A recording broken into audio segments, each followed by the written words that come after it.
राधे राधे। मोक्षदा एकादशी। युधिष्ठिर बोले, देव देवेश्वर, मार्गशीर्ष मास के शुक्ल पक्ष में कौन सी एकादशी होती है, उसकी क्या विधि है तथा उसमें किस देवता का पूजन किया जाता है? स्वामी, यह सब यथार्थ रूप से बताइए। श्री कृष्ण ने कहा, नृपश्रेष्ठ, मार्गशीर्ष मास के शुक्ल पक्ष की एकादशी का वर्णन करूंगा।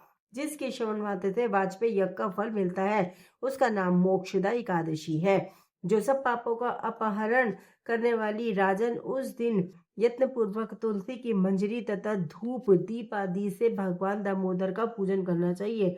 पूर्वोक्त विधि से ही दशमी और एकादशी के नियम का पालन करना उचित है। मोक्षदा एकादशी बड़े बड़े पातकों का नाश करने वाली है। उस दिन रात्रि में मेरी प्रसन्नता के लिए नृत्य, गीत और स्तुति के द्वारा जागरण करना चाहिए। जिसके पितर पापवश नीच योनि में पड़े हों, वे इस एकादशी का व्रत करके इसका पुण्य पुण्य पुण्य दान अपने पितरों को करे तो पितर मोक्ष को प्राप्त होते हैं। इसमें तनिक भी संदेह नहीं है। पूर्व काल की बात है। वैष्णव से विभूषित परम रमणीय चंपक नगर में बेखानस नामक राजा रहते थे। वे अपनी प्रजा का पुत्र की भांति पालन करते थे। इस प्रकार राज्य करते हुए राजा ने एक दिन रात को स्वप्न में अपने पितरों को नीच योनि में पड़ा हुआ देखा। उन सबको इस अवस्था में पड़े देखकर राजा के मन में बड़ा विस्मय हुआ और प्रातःकाल ब्राह्मणों से उन्होंने उस स्वप्न का सारा हाल कह सुनाया।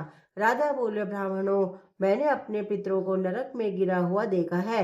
वे बारंबार रोते हुए मुझसे यूं कह रहे थे कि तुम हमारे तनुज हो, इसीलिए इस नरक समुद्र से हम लोगों को उद्धार करो। द्विजवरों, इस रूप में मुझे पितरों के दर्शन हुए हैं। इसमें मुझे चैन नहीं मिलता। क्या करूं, क्या कहाँ जाऊं? मेरा हृदय रोंधा जा रहा है। तो द्विजोत्तम, वह व्रत, वह तप, वह योग जिससे मेरे पूर्वज तत्काल नरक से छुटकारा पा जाए, बताने की कृपा करें। मुझे बलवान तथा साहसी पुत्र के जीते जी मेरे माता पिता घोर नरक में पड़े हुए हैं, अतः ऐसे पुत्र से क्या लाभ है? ब्राह्मण बोले, राजन, यहाँ से निकट ही पर्वत मुनि का महान आश्रम है। वे भूत और भविष्य के भी ज्ञाता है। नृपश्रेष्ठ, आप उन्हीं के पास चले जाइए।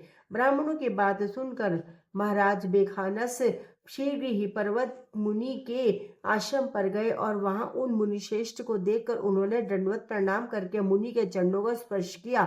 मुनि ने भी राजा से राज्य के सातों अंगों की कुशलता पूछी। राजा बोले, स्वामीन, आपकी कृपा से मेरे राज्य के सातों अंग सकुशल है, किंतु मैंने स्वप्न में देखा है कि मेरे पितर नरक में पड़े हैं। अतः बताइए कि किस पुण्य के प्रभाव से उनका वहां से छुटकारा होगा।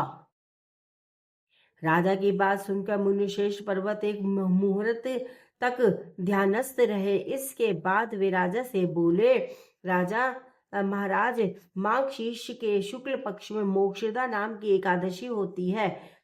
तुम सब लोग उसका व्रत करो और उसका पुण्य पितरों को दे डालो। उस पुण्य के प्रभाव से उनका नरक से उद्धार हो जाएगा।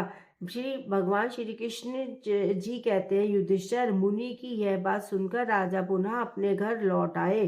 तब जब उत्तम मार्गशीर्ष आया, तब वहां बेखानस ने मुनि के कथा अनुसार मोक्षदा एकादशी का व्रत करके उसका पुण्य समस्त पितरों सहित पिता को दे दिया। पुण्य देते ही क्षण भर में आकाश से फूलों की वर्षा होने लगी। बेखानस के पिता पितरों सहित नरक से छुटकारा पा गए और आकाश में आकर राजा के प्रति ये पवित्र वचन बोले, बेटा, तुम्हारा कल्याण हो। यह कहकर वे स्वर्ग को चले गए। राजन, जो इस प्रकार कल्याण में मोक्षदा एकादशी का व्रत करता है, उसके पाप नष्ट हो जाते हैं और मरने के बाद वह मोक्ष प्राप्त कर लेता है। यह मोक्ष देने वाली मोक्षदा एकादशी मनुष्यों के लिए चिंतामणि के समान समस्त कामनाओं को पूर्ण करने वाली है।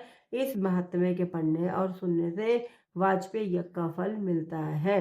हरे कृष्ण कृष्ण कृष्ण हरे हरे, हरे राम राम राम हरे। एकादशी माता की जय। हर हर महादेव, हर हर महादेव, हर हर ओम कारेश्वर ज्योतिर्लिंग महादेव की जय। हर हर महादेव।